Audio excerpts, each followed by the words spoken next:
Welcome to Penrose Learning, where we make understanding easy.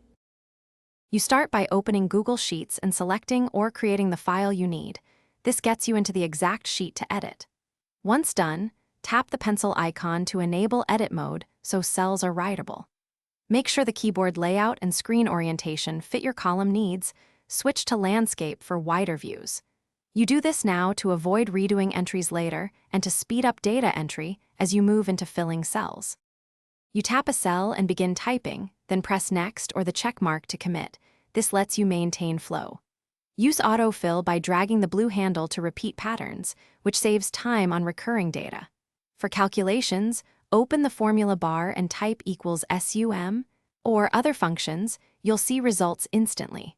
Also insert rows or columns from the menu when structure changes, and format numbers or dates. So values, you finish by scanning entries and verifying formula outputs. Use undo or redo if something looks off. Once satisfied, tap Share to set viewer or editor permissions so collaborators can help or only view. Make sure autosave shows all changes saved before exiting to avoid data loss. If syncing or saving fails, check your network, force a sync in the Drive app, and retry. That fixes most issues without losing your. Thanks for watching. If this was helpful, leave a like and consider subscribing. See you next time.